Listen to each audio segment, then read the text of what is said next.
침묵 속의 하나님이라는 제목으로 말씀 증거하겠습니다. 교회 여러분, 믿음의 길을 걷다 보면 누구나 한 번쯤 이런 순간을 겪게 되는 것 같습니다. 어떤 순간이냐 하면 기도는 열심히 하는데 이 응답이 없을 때가 있다는 거죠. 진심으로 기도를 합니다. 간절하게 기도를 하는데 고요해요. 하나님이 아무런 반응을 안 보이실 때가 있다는 거죠. 또 말씀을 보려고 성경을 쫙 펼치지만 눈으로는 말씀을 읽는데 이 말씀이 마음에 들어오지 않을 때가 있어요. 참 답답할 때입니다. 지금처럼 예배의 자리에 나와서 몸은 나와서 말씀을 듣고 있지만 예배를 드리고 있지만 지금 이 순간에도 왠지 하나님이 나로부터 나에게서 이렇게 멀게만 느껴지는 그런 때가 있다는 것이지요.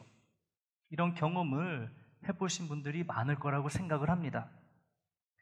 그때 우리는 이렇게 고백하고 싶어집니다. 하나님, 정말 제 기도 듣고 계신 겁니까? 제 기도 소리 들리세요? 왜 아무 말씀도 아무 반응도 보이지 않으시는 겁니까? 오늘 우리가 함께 읽을 시편 13편은요 다윗이 바로 그런 순간에 기록한 기도문이에요. 다윗의 시편이죠. 여러분 잘 아시는 것처럼 다윗은 믿음이 약한 사람이 절대로 아니었습니다. 하나님의 마음에 합한 자다라고 하나님이 꼭 집어서 이야기할 만큼 수없이 많은 사람들 중에 특별하게 선택받고 인정받은 사람이 다윗이에요. 믿음하면 둘째가라고 할 때 서러운 사람이 아마 다윗일 것입니다. 다윗은 누구보다 하나님을 사랑했던 사람이 맞습니다. 아무도 여기에 대해 이의를, 반론을 제기하지 않을 거예요. 그런데도 그런 다윗이 이렇게 탄식하고 있다는 것이죠. 오늘 본문 1절입니다. 여호와여, 어느 때까지니까 나를 영원히 잊으시나이까? 주의 얼굴을 나에게서 어느 때까지 숨기시겠나이까? 시편 13편의 첫 말씀이 바로 이런 탄식입니다. 여러분, 이 한 구절 속에 얼마나 많은 다윗의 눈물이 담겨 있는지 모릅니다. 기도했지만 응답받지 못했던 마음, 하나님을 여전히 사랑하고 있지만 그 하나님을 이해할 수 없었던 그 마음, 하나님을 붙잡고 싶은데 이 붙잡히지 않는 이 하나님에 대한 마음, 그 마음이 이 한 절에 고스란히 녹아있다는 거예요. 담겨 있다는 것이지요. 아마 울면서 시편 13편을 기록하기 시작했을 거예요. 고백하기 시작했을 것입니다. 하지만 오늘 우리 본문 시편 13편은 절망으로 끝나지 않습니다. 절망으로 끝나지 않아요. 여러분, 끝이 중요하잖아요. 그렇죠? 끝이. 우리는 그 사람의 끝을 기억합니다. 누군가의 끝을 기억해요. 끝이 좋아야 되는 것이죠. 오늘도 그렇습니다. 이 말씀도 그래요. 마지막 5절과 6절에서 다윗은 이렇게 고백합니다. 우리 함께 읽어볼까요? 시작. 나는 오직 주의 사랑을 의지하였사오니 나의 마음은 주의 구원을 기뻐하리이다. 내가 여호와를 찬송하리니 이는 주께서 내게 은덕을 베푸심이로다. 아멘. 다윗의 환경은요, 여러분, 변하지 않았습니다. 이 짧은 순간에 환경이, 그가 처한 그 조건이 어떻게 바뀔 수가 있겠어요? 바뀐 것은, 환경은 아무것도 없습니다. 상황은 여전히 답답하다는 것이지요. 다윗의 상황은. 그런데 무엇이 달라졌어요? 다윗의 마음이 달라진 거예요. 다윗 밖의 상황은 변한 게 없습니다. 여전히 답답하고 괴롭고 힘듭니다. 그런데 다윗의 마음이 하나님께 이렇게 기도하는 그런 시간을 거치면서 달라졌다는 거예요. 변했다는 거예요. 이것이 뭘 의미할까요? 여전히 하나님은 다윗에게 침묵하고 계시지만, 아무 말씀도 안 하고 계시고 여전히 그 어려운 상황 가운데 내버려 두시지만, 그럼에도 불구하고 다윗은 하나님을 선택했다는 것이지요. 믿음을 붙잡았다는 거예요. 그랬더니 그의 이 믿음의 선택이 기적을 만들었습니다. 그의 마음의 변화를 가져온 거예요. 그의 탄식이 찬양으로, 눈물이 하나님을 향한 고백으로 바뀌게 되었다는 것이죠. 그래서 슬픔으로 눈물로 시작한 시편 13편이지만 마지막은 어떻게 끝나요? 소망과 이 기쁨으로 찬양으로 끝나는 것을 보게 됩니다. 변한 것은 아무것도 없어요. 무엇을 제외하고? 다윗의 마음을 제외하고는 변한 게 없다는 것이죠. 우리도 바로 이런 여정 위에 서 있습니다. 여러분, 하나님의 침묵을 경험했던 사람은 나만 그런 게 아니에요. 다윗도 그랬고요. 그리고 다윗 외에도 성경을 보게 되면 그 길을 먼저 걸어간 이 믿음의 선배들이 있습니다. 그 선배들을 오늘 우리가 함께 나누어 보고자 해요. 그 선배들의 이름은 이래요. 호세아, 예레미야, 그리고 하박국입니다. 우리의 믿음의 선배들이에요. 선배님이죠. 이 훌륭한 이 선지자들도 하나님이 멀게만 느껴지던 참 답답한 날들이 있었다는 거예요. 이 세 사람에게도, 이 믿음의 사람들에게도 하나님과 직접 대화를 하며 소통했던, 하나님의 음성을 직접 들었던 사람들도 하나님의 대답이 끊기고 하나님이 침묵하셔가지고 괴로운 날들을 보냈다는 거예요. 하지만 그들은 하나님의 이 침묵 속에서 오히려 하나님의 더 깊은 사랑과 계획을 발견했습니다. 이제 그 내용을 함께 나누고자 해요. 먼저 호세아입니다. 호세아서 5장 15절 말씀을 함께 보겠습니다. 함께 읽습니다. 시작. 그들이 그 죄를 뉘우치고 내 얼굴을 구하기까지 내가 내 곳으로 돌아가리라. 그들이 고난받을 때에 나를 간절히 구하리라. 아멘. 이 말씀에서 아주 이상한 장면을 목격하게 됩니다. 뭐가 이상할까요? 하나님이 내 곳으로 돌아가겠다라고 이렇게 말씀하세요. 따라오란 말이 아니고요. 따라오지 마. 이제 너희들 안 볼 거야. 관계를 끊는다는 말씀이시죠. 하나님께서 이스라엘 백성들의 곁을 떠나신다는 그런 말이 내가 내 곳으로 돌아가겠다. 근데 여러분, 이게 말이 될까요? 사랑의 하나님이신데, 우리의 부모이신데, 육신의 부모보다 나를 더 사랑하시는 참 부모이신데 우리를 떠난다? 이 언뜻 우리에게 참 익숙한 그런 장면은 아니에요. 그러니까 이상하다는 거죠.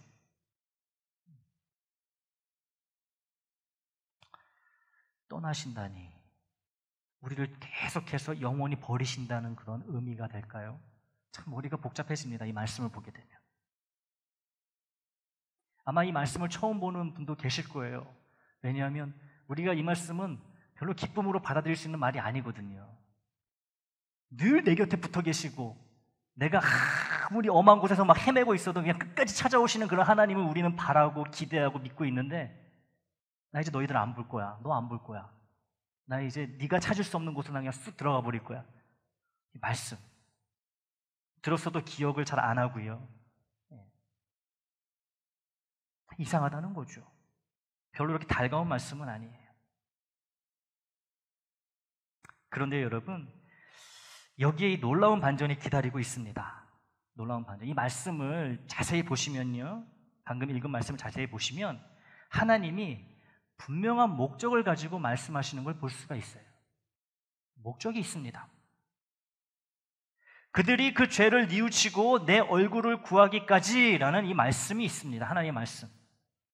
이 말씀은 영원한 이별을 의미하는 게 아니죠. 일시적인 헤어짐을 의미하는 겁니다. 일시적인 분리를 뜻하는 거예요. 하나님이 나를 포기하신다는 말씀이 아니라 기다리시겠다는 말씀입니다. 이 심판이 아니라 회복을 위한 과정이라는 것이죠. 하나님과의 이런 분리가. 더욱 놀라운 것은 하나님이 결과를 미리 알고 계신다는 거예요. 그들이 고난받을 때에 나를 간절히 구하리라. 하나님은 하나님의 백성이라면, 하나님의 자녀라면, 정말 예수를 믿고 구원받은 자라면 결국 고난 가운데 결국 하나님께 돌아오게 될 것을 알고 계신다는 것이지요. 고난 속에서 비로소 하나님을 간절히 찾게 될 것이다 라는 것을 알고 계세요. 그래서 잠시 헤어짐을 선택하신다는 것이죠. 침묵 속에. 버리는 게 아닙니다. 저는 이러한 현상을 하나님의 전략적 부재라고 부르고 싶어요. 전략을 가지시고 목적을 가지시고 선한 목적을 가지시고 이렇게 우리와 관계를 일시적으로 끊으신다는 것이지요. 자녀를 키워보신 분들은 잘 아실 거예요. 아이가 이제 막 걸음마를 뛰면 여러분, 호들갑이 나죠, 부모들이. 역시 우리 자식이 천재구나. 벌써 걸음마를 뛰다니. 그런데 여러분, 아이가 걸음을 막 걷기 시작할 때 자주 넘어지잖아요. 근데 부모들이 넘어질 때마다 가가지고 일으켜 주나요? 처음 한두 번은 그래도 계속 그렇게 하지 않습니다. 어느 정도 시간이 지나서 넘어지게 되면 여러분, 다치지 않았는지 그것만 확인을 한 다음에 안 다치면 어떻게 해요? 그냥 지켜봅니다. 도와줄 수 있는데 가서 안 도와줘요. 왜 그래요? 도와주다 보면은 자기 힘으로 일어날 수가 없거든요. 그럼 걸음걸이가 늦어지는 거예요, 걸음마가. 혼자 일어서는 법을 배울 수 있도록 멀찍이서 이렇게 바라다 보고 있는 것이죠. 때로는 한 걸음 물러서서 지켜보는 것이 필요하다는 거예요. 하나님과 우리의 관계도 마찬가지라는 것이죠. 우리가 믿음으로 스스로 자발적으로 하나님을 찾을 수 있도록 우리와의 거리를 떼어놓으신다는 거예요. 그게 이 말씀입니다. 방금 읽었던. 여러분, 아이가 넘어졌는데 아이를 그렇게 내버려 두면, 가서 이렇게 세워주지 않으면 그걸 보고 우리가 저 부모가 아이 버렸다고 이야기합니까? 아니죠. 오히려 더 깊은 사랑으로 지켜봅니다. 부모의 눈길은. 하나님도 마찬가지예요. 다시는 너희들 안 볼 거야 하시지만, 아무도 찾을 수 없는 곳으로 가 계시지만 여전히 하나님의 마음과 눈은 누구를 향해 있어요? 우리를 향해서 보고 계신다는 거예요. 돌아올 때까지 기다리시는 거예요. 그러니까 여러분, 하나님과 이 관계가 단절된 것 같으면은 우리만 죽을 것 같고 우리만 고생하는 것 같지만, 사실은 누가 더 애타게 고생하시는 거예요? 하나님의 마음도 이루 말할 수 없이 고통 가운데 계시다는 것이지요. 하지만 그게 필요하니까 하나님도 아프고 우리도 아프고 그 과정을, 그 시간을 가지신다는 거예요. 우리가 계속 우리 길로만 고집하며 나아갈 때, 우리가 하나님 없이도 잘 살 수 있다고 착각할 때 하나님은 잠시 물러서십니다. 돌아오라고, 정신 차리라고 물러서시는 거예요. 안 보이시는 겁니다. 침묵하시는 거예요. 우리를 버리시는 게 아니지요. 우리가 하나님 없이 하나님 없는 삶이 얼마나 공허한지, 그분이 얼마나 필요한 존재인지 깨닫게 하시려고 그렇게 하신다는 거예요. 하나님도 아프시고 나도 아프고 우리도 아프고 다 같이 아프면서 우리가 깨닫게 된다는 것이죠. 혹시 지금 여러분의 삶에서 하나님이 멀게만 느껴지십니까? 내 입에서는 하나님이 가까운데 내 마음에서는 하나님이 멀게만 느껴지십니까? 기도해도 하늘이 그냥 꽉 닫혀 있는 것 같고, 하늘문이, 예배를 드려도 감동이 전혀 없으십니까? 구원의 이 기쁨과 감격이 없으십니까? 감사가 없으십니까? 그렇다면 잠시 멈춰서 자신을 돌아보시기를 바라요. 나를 돌아보시기를 바랍니다. 혹시 내 마음의 이 왕의 자리에, 임금의 자리에 하나님이 아닌 다른 것이 앉아있지는 않은지, 혹시 내가 붙잡고 놓지 않고 있는 그런 무서운 죄가 있는지, 혹시 하나님의 음성을 들으면서도, 분명히 들으면서도, 명확히 들으면서도 못 들은 척하고 있지는 않은지 돌아보시기를 바라요. 여러분, 하나님의 침묵은 징벌이 아닙니다. 심판이 아니에요. 그것은 사랑의 훈련입니다. 하나님의 침묵은 나를 위한, 우리를 위한 사랑의 훈련이라는 것이죠. 진짜 소중한 것이 무엇인지 깨닫도록 우리가 스스로 하나님께 돌아오도록 우리 하나님은 침묵 가운데 기다리고 계신다는 거예요. 지금 이 순간도 하나님은 여전히 나를 기다리고 계십니다. 언제 내 자녀가 돌아올까? 언제 나를 찾을까?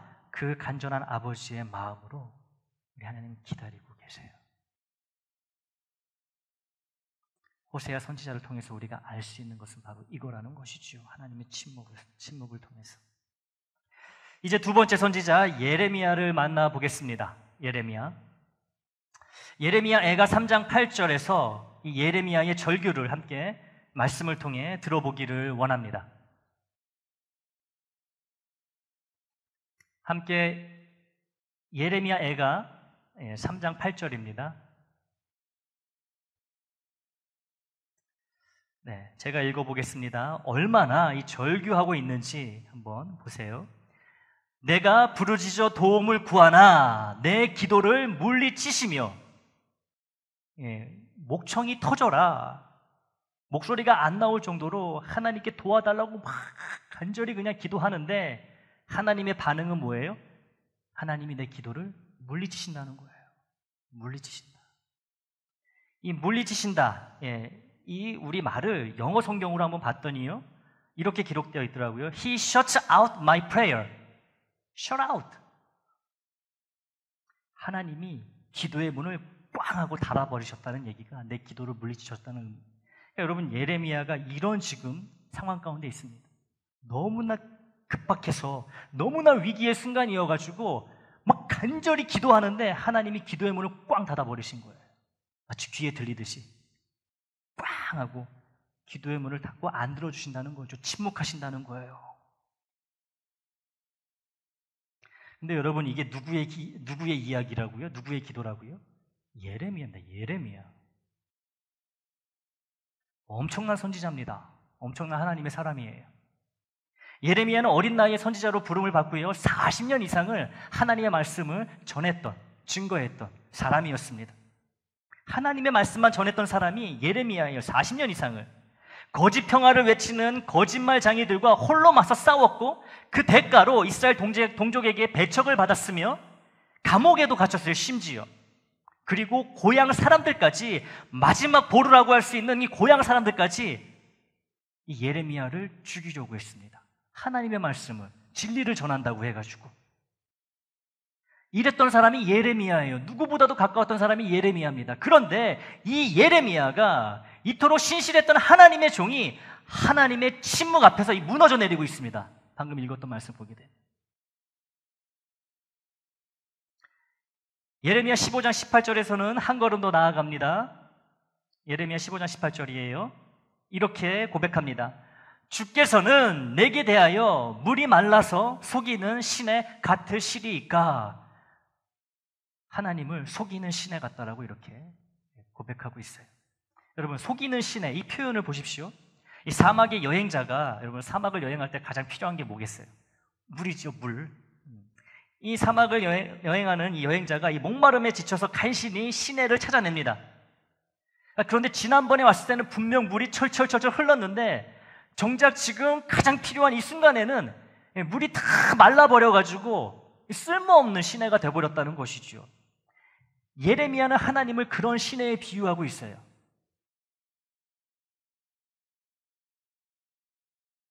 여러분, 이거는 하나님에 대한 이 단순한 실망이 아니에요. 하나님에 대한 배신감입니다. 하나님 어떻게 나한테 이러실 수 있습니까? 이거예요. 하셔도 너무 하시는 거 아닙니까? 좀 작작 좀 하셔야지. 이 이야기예요. 속이는 시내라고 이야기한다는 게. 이게 뭡니까? 이거예요. 이게 뭡니까? 그리고 평생을 바쳐 섬긴 하나님께 버림받았다는 이 절망의 탄식이기도 해요. 그런데 여기서도 여러분, 기적이 일어납니다. 바로 이 절망의 밑바닥에서 예레미야가 이렇게 말합니다. 예레미야 애가 3장 21절이에요. 3장 21절 같이 읽습니다. 시작. 이것을 내가 내 마음에 담아 두었더니 그것이 오히려 나의 소망이 되었사옴은. 아멘. 소망이라고 하는 고백이 나옵니다. 잠깐 방금 전까지 하나님이 나를 버리셨다고, 나를 그냥 아주 헌신짝처럼 내팽개치셨다고 그 배신감에 울부짖던 사람이 이제는 소망을 가진다고 또 이렇게 고백하고 있어요. 이 예레미야가 너무 힘드니까 여러분, 이 조울증에 걸려가지고 막 슬퍼하다가 그냥 갑자기 어느 순간에 막 기분 좋아져가지고 하나님께 소망을 이야기하고 이런 걸까요? 아니에요. 아닙니다. 그러면 무엇이 이 예레미야를 이렇게 변화시켰을까요? 방금 읽은 말씀에 그 힌트가 있습니다. 이것을 내 마음에 두었더니 소망이 생겼다라고 이야기합니다. 이것을 내 마음에 두었더니 이것이 뭘까요, 여러분? 그 앞선 이후에 나오는 22절, 23절이 정확한 답을 주고 있습니다. 이것이 무엇인지 한번 보도록 하겠습니다. 같이 읽습니다. 시작. 여호와의 인자와 긍휼이 무궁하심으로 우리가 진멸되지 아니함이니이다. 이것들이 아침마다 새로우니 주의 성실하심이 크시도소이다. 아멘. 아침마다 새롭고 또 새로우니 주의 성실이 큼이라. 성실하신 주님. 여러분, 우리가 이 찬양을 알고 이 말씀을 좋아하잖아요. 근데 이 말씀이 어느 순간에 나오는 거예요? 방금 전까지 버림받았다, 하나님 나한테 어떻게 이러실 수가 있느냐, 속이는 시내와 같다, 이 다음에 이어지고 있다는 거예요. 이런 맥락에서 이 말씀이 아침마다 새로우신 성실하신 하나님에 대한 찬양이 나오고 있다는 것이죠. 이것을 마음에 두었다는 거예요. 이것을 의도적으로, 여러분, 의지적으로 이것을 마음에 두고 고백했더니 소망이 생겼다라고. 하나님이 나를 버린 것 같았는데 내 생각을 고쳐먹겠습니다. 그런 게 아님을 이제 고백합니다. 변하게 됐다는 거예요. 예레미야는 의도적으로 이것을 마음에 두었다는 거죠. 이 하나님을 대해서. 여러분, 제가 계속해서 강조하지만 우리가 신앙생활할 때 저절로 이루어지고 가장 쉬운 것은 단 하나밖에 없어요. 그거는 예수를 믿으면 구원받는 겁니다. 이거는 너무 쉬운 거예요. 우리가 할 게 아무것도 없어요. 근데요, 이제 예수를 믿고 구원받고 구원받은 자로서 하나님의 자녀로서 주와 기회를 이루어가면서 하나님께 착한 행실로 영광을 돌리는 건요, 다 나에게 달려있는 거예요. 나의 의지와 나의 결단이 있어야지만 하나님이 도우신다는 것이지요. 그러니까 여러분, 예수 믿고 나면요, 그 다음에는 힘듭니다. 사실 신앙생활 하는 게. 여러분 아시잖아요. 교회 다니면요, 여러분, 몸만 왔다 갔다 하는 사람은 편해요. 교회 다니는 게. 근데 그거 꼭 좋은 것만은 아니에요, 여러분. 교회 다니면 여러분 여러모로 내적으로 외적으로 힘듦이 있습니다. 힘듦이 있어요. 여러분, 주님 사랑하신다고 하잖아요. 그렇죠. 주님 가신 길을 우리가 따라간다고 하잖아요. 그렇죠. 좁은 길. 주님이 이 땅에 계실 때 여러분 편하게 사셨습니까? 안 편하셨어요. 근데 우리는 왜 그렇게 불편하게 사신 예수님의 모습은 자꾸만 잊어버리고 안 닮으려고 그러는지 모르겠어요. 주님이 바라시는 거는 그건데, 예수님이 언제 영광 받으셨어요? 편하게? 십자가에서 죽으시고 부활하신 이후에 영광 받으셨어요. 우리도 그때까지 기다려야 되는 거예요. 편한 삶을. 그러니까 여러분, 편하게 신앙생활 하려고 그러지 마세요. 편하게 신앙생활 할 수 있는 교회는 많이 있습니다, 여러분. 그런데 그렇게 편하게 신앙생활해서 무슨 유익이 있겠습니까? 여러분, 그 성경에 나오는 그 믿음의 인물 중에 편하게 살다가 곱게 하늘나라 간 사람 있으면 저한테 좀 얘기 좀 해주세요. 찾으시면 좀 얘기. 저는 아직까지 못 찾았어요. 근데 우리는 뭐예요? 자꾸만 편하게, 기분 좋게, 재미있게, 자꾸만 이런 신앙생활을 원한다는 거죠. 예레미야를 보세요. 이렇게 힘든 가운데서도 예레미야가 소망을 품고 변하지 않는 상황 속에서 기쁨으로 하나님을 찬양할 수 있었던 이유는 그가 의도적으로 하나님을 택했기 때문이에요. 하나님의 그 성실하신 그 성품을 붙잡았기 때문입니다.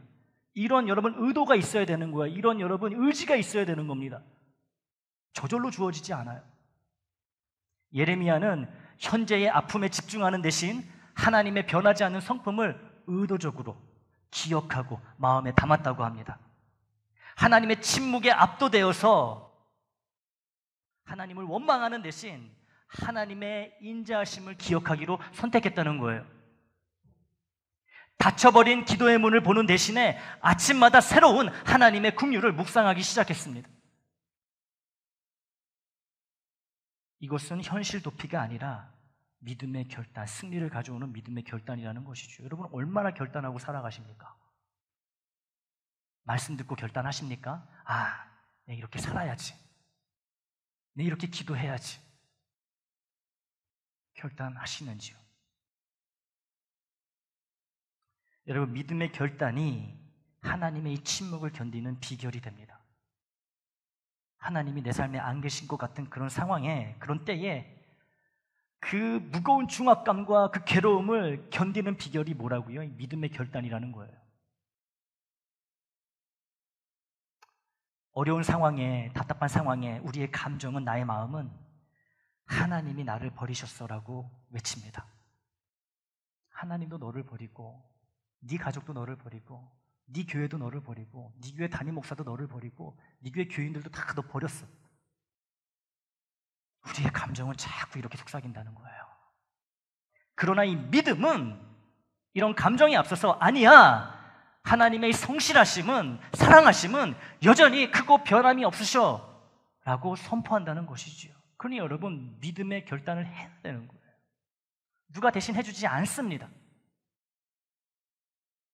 상황은 네 기도는 막혔어.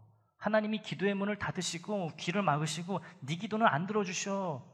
들으시면 어떻게 너를 지금 이 지경, 이 상황까지 내버려 두시겠어. 상황은 자꾸 우리를 이렇게 부정적으로 몰아갑니다. 그러나 이 진리는 하나님의 인자하심은 영원해, 변함이 없어 라고 우리에게 이야기해 준다는 것이죠. 무엇을 선택하느냐에 따라 달려있는 거예요. 여러분 어떤 음성을 듣고 계십니까? 믿음의 소리입니까? 아니면 마음에는 감정의 소리입니까? 예레미야는 우리에게 가르쳐주고 있어요. 하나님이 침묵하실 때 우리가 해야 할 일은 하나님의 침묵을 바라보는 것이 아니라 하나님의 성품을 바라보는 것이라고 우리에게 알려주고 있습니다. 힘들 때, 답답할 때, 죽겠을 때 세상은, 사탄은, 나의 마음은 끝났어. 너 니까짓 게 무슨 신앙인이야. 네 신앙 별 볼 일 없는 거야. 오죽하면 하나님도 너를 버리셨겠니? 그렇게 말하지만 우리는 믿음의 결단으로 하나님의 이 성품, 아침마다 새로우신 그 성실하심을 붙들어야 한다는 거예요. 영원한 하나님의 사랑을 붙잡아야 된다는 것이죠. 여러분 이거 누가 붙잡아 주는 거예요? 누가 대신 붙잡아 줄 수 있어요? 이거? 없어요. 아우, 할 수만 있다면 제가 다 잡아드리고 싶죠. 우리 교우분들 하나하나씩. 그냥 안 돼요. 제가 못합니다. 주님도 그렇게 안 하세요. 네가 선택하라 이거예요. 내가 너를 위해 목숨까지 바쳤는데 내가 너한테 더 이상 어떻게 더 신뢰를 내가 줘야 되겠니?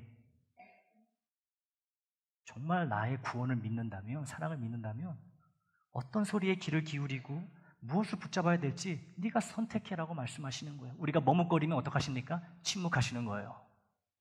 침묵하십니다. 마지막으로 세 번째 선지자 하박국을 만나보겠습니다. 하박국은 우리처럼 아주 솔직한 사람이었어요.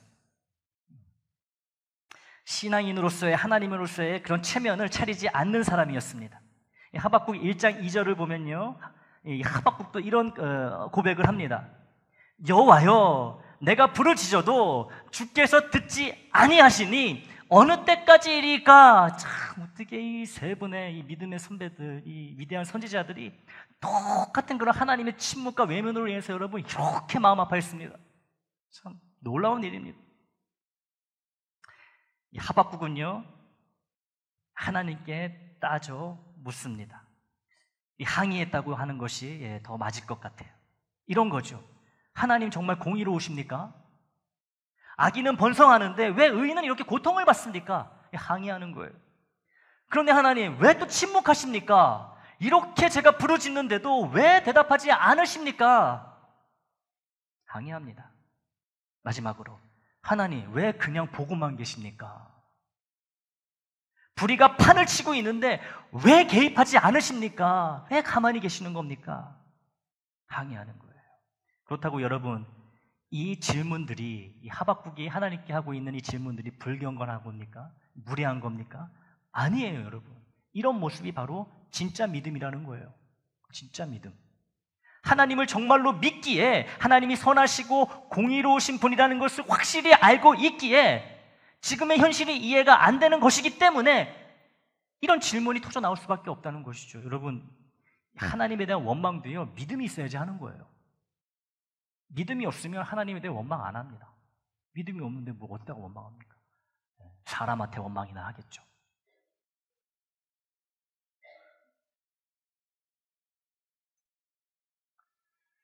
하박국은 포기하지 않고 하나님께 매달렸다는 거예요. 매달렸다는 거예요. 여러분, 속상하면 속상한 대로 하나님께 나아가시면 됩니다. 그게 믿음이에요. 속상한데 안 속상한 척, 기분이 나쁜데 기분이 안 나쁜 척 하면서 하나님께 점점 빼고 기도하는 거, 이거 기도 아닙니다. 믿음 아니에요. 화가 나면 화가 나는 모습으로 나가고요. 우리가 숨긴다고 하나님이 그 마음 모르시겠습니까? 그냥 속 시원하게 그냥 있는 그대로 얘기를 좀 하지, 쟤는 왜 저렇게 내 앞에 와가지고 이렇게 내숭을 떠는 걸까? 얼마나 마음 아프시겠어요? 하박국이 지금 그러고 있어요. 솔직하게 믿음으로. 답답하니까 하나님께 항의하는 것이죠. 좋은 모습입니다. 그런데 여러분, 이 하박국서의 이 결말을 아십니까? 하박국, 하나님이 이런 하박국의 기도를 결국엔 들으시고 모든 문제를 해결해 주셨을까요? 악인들이 심판을 받고 의인들이 그에 합당한 보상을 충분히 받았을까요? 아닙니다, 여러분.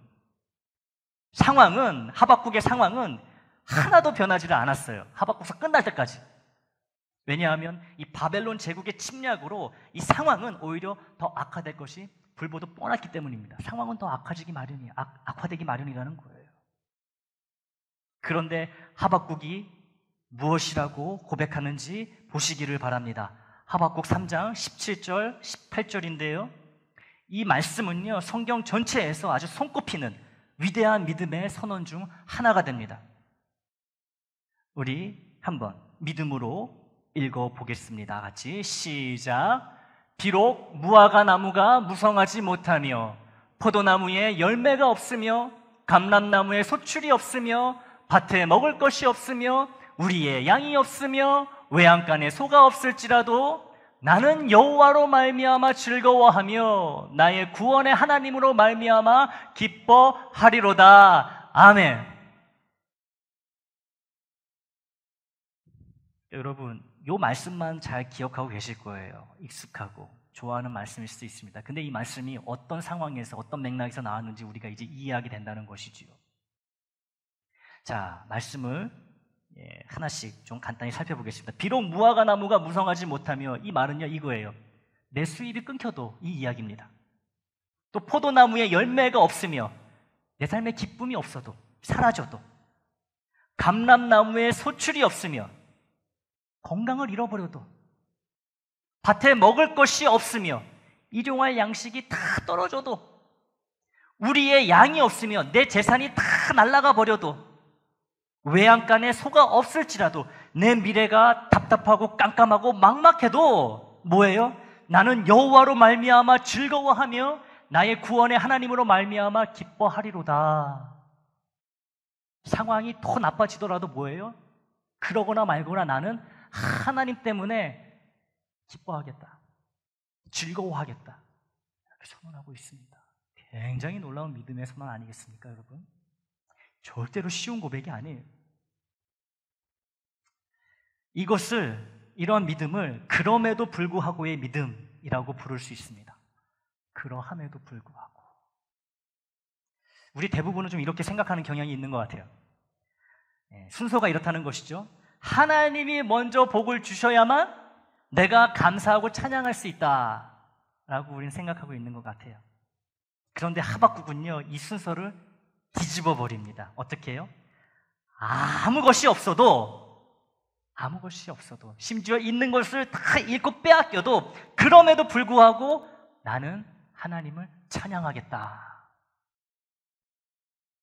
이게 믿음의 정수라는 거예요, 여러분. 복 받아가지고 여러분 기분 좋아하고 감사하고 이런 거 누가 못해요? 이거 다 할 수 있는 겁니다. 하나님은 근데 그런 믿음을 원치 않으시는 거예요. 다 없어도 내가 너와 함께 있다면 기뻐하는 게 그게 믿음이다라고 말씀하신다는 거예요. 하박국은 이걸 깨달았던 거예요. 이거를. 하박국은 위대한 깨달음이 있었던 사람입니다. 자신이 정말 사랑하는 것이 하나님이 주시는 선물이 아니라 하나님 자신이라는 것을 이 어려운 상황에, 이 하나님 침묵하시는 이 힘든 상황에 깨닫게 되었다는 것이지요. 여러분, 나는 어떻습니까? 그러면 나는 어때요?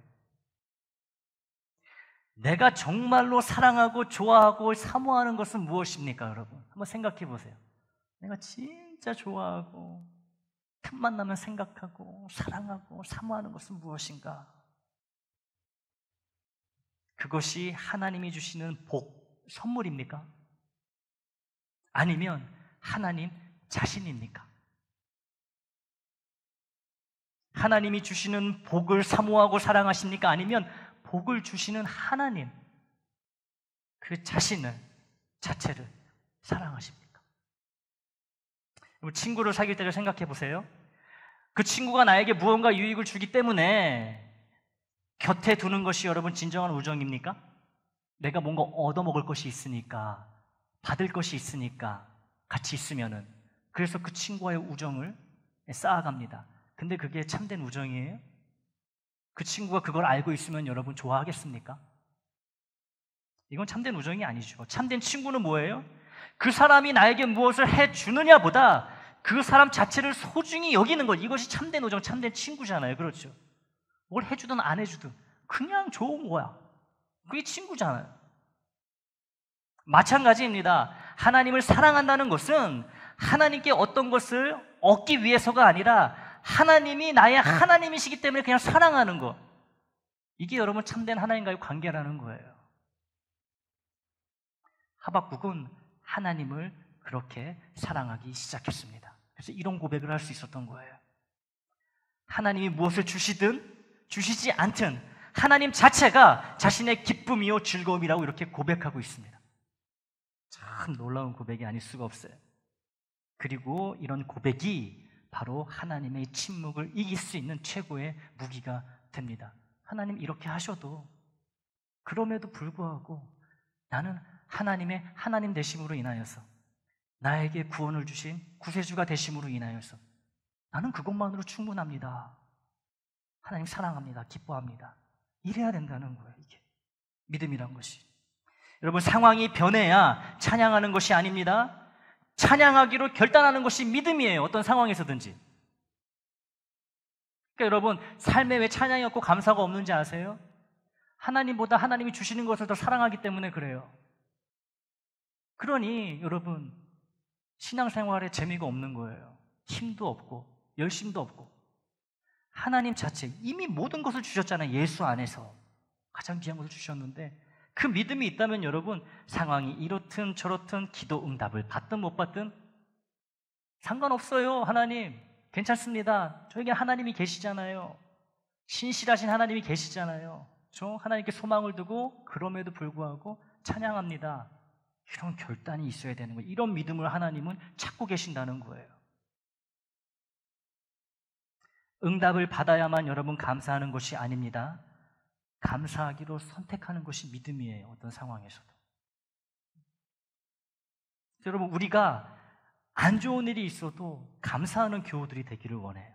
내가 원치 않은 상황이 벌어지더라도 하나님께 감사할 수 있는 우리가 되기를 원합니다. 왜 아멘들을 안 하셔? 싫으신가 보다. 여러분, 다시 말씀드립니다. 믿음은 감정이 아니에요. 이 갔다 저리 갔다 막 좋았다 나빴다 막 왔다 갔다 그러는 감정이 아닙니다. 믿음은 꾸준한 거예요. 의지적 결단이라는 것이죠. 여러분이 키워나가기 나름이에요. 하나님께 기도하면서. 보이지 않아도 믿겠다고 고백하시길 바랍니다. 들리지 않아도 하나님을 신뢰하겠다고 고백하시길 바라요. 아무것도 없어도 십자가의 예수님, 부활의 예수님 한 분이면 충분하다라고 믿음으로 선포하시기를 바랍니다. 이것이 하박국의 그럼에도 불구하고의 신앙이며, 하나님의 침묵 속에서도 우리가 서 있을 수 있는 믿음의 반석이 됩니다. 말씀을 정리합니다. 사랑하는 애장 식구 여러분, 오늘 우리는 하나님의 침묵을 경험한 세 분의 선지자를 만나보았습니다. 호세아는 하나님이 안 계신 이 사실, 하나님의 부재가 사실은 하나님의 이 사랑의 훈련임을 우리에게 보여주었어요. 우리를 버리시기 위해서 하나님이 그렇게 침묵하시는 게 아니라 우리가 돌아올 수 있도록 한 발짝 떨어지셔가지고 기다리고 계신다라는 것을 알려주었어요. 자녀가 스스로 걷기를 배우도록 한 걸음 물러서는 부모처럼 하나님도 우리가 하나님의 필요성을 절실히 깨닫기를 바라시고 기다리신다는 것, 그것이 바로 침묵 가운데 나타난다는 것이죠. 우리 예레미야는요, 가장 신실한 사람도 하나님의 이 침묵을 경험할 수 있다는 것을 보여주었습니다. 그러나 그는 현재의 아픔 대신 하나님의 변하지 않는 그 성품을, 신실하신 성품을 붙잡았지요. 주의 성실하심이 크시도소이다. 이 절망 속에서도 언제나 좋으실 수밖에 없는, 선하실 수밖에 없는 하나님을 선택했습니다. 그렇게 하나님을 붙들었죠. 우리 하박국은 그럼에도 불구하고의 믿음을 보여주었어요. 모든 것을 잃어도 여호와로 인해 기뻐하겠다는 선언, 이것이 상황을 초월한 하나님이 기뻐하시는 믿음의 정수가 됩니다. 교우 여러분, 하나님의 침묵은 끝이 아니라 시작입니다. 위대한 믿음의 여정의 시작이 됩니다. 하나님의 침묵은 무관심이 아니라 더 깊은 관계로의 초대입니다. 하나님의 부재는 버림이 아니라 더 큰 인재를 위한 준비가 됩니다. 독수리가 새끼를 둥지 밖으로 밀어낼 때에 날개로 막 밀어내지요. 그 새끼 미워가지고 버리는 겁니까? 둥지 밖으로 떨어져가지고 죽으라고? 아니지요. 새끼가 날개짓을 배우도록, 진짜 독수리가 되도록 활짝 날개를 펴고 하늘을 활강하라고 훈련시키는 그 사랑의 표현이 밀어내는 것이잖아요. 밀어내는 거. 그리고 어미 독수리는 항상 새끼 아래에서 날개를 펴고 기다리고 있습니다. 새끼는 그걸 모르지만 하나님도 그러하십니다. 침묵하시는 것 같지만 영원한 팔로 우리를 바치고 계시는 거예요. 지금 이 순간 하나님이 너무 멀게만 느껴지십니까? 얼마나 외로우세요? 얼마나 힘드십니까? 기도해도 하늘이 단단한 노새처럼 닫혀있는 것 같습니까? 얼마나 마음이 아프십니까? 그래도 포기하지 마시기를 바라요. 포기하지 마세요. 우리가 해야 할 3가지가 있습니다. 함께 볼게요. 첫째, 침묵 속에서도 기도를 멈추지 마십시오.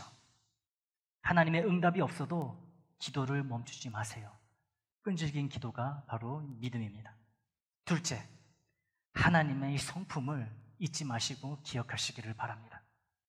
상황은 변해도 하나님의 사랑은 영원토록 변함이 없습니다. 하나님의 신실하심을 마음에, 심장에 새기시기를 바랍니다. 마지막 셋째, 그럼에도 불구하고 찬양하시기로, 하나님께 소망을 두시기로 결단하시기를 바라요.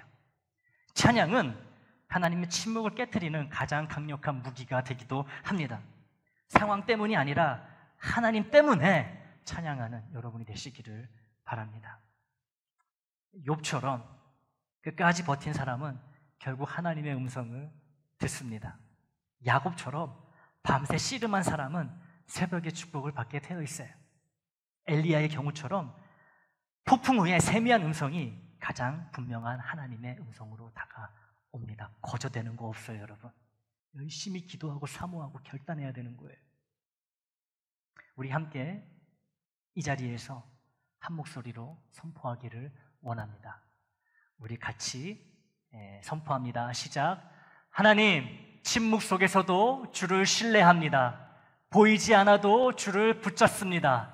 들리지 않아도 주를 찬양합니다. 왜냐하면 주는 나의 하나님이시기 때문입니다. 아멘.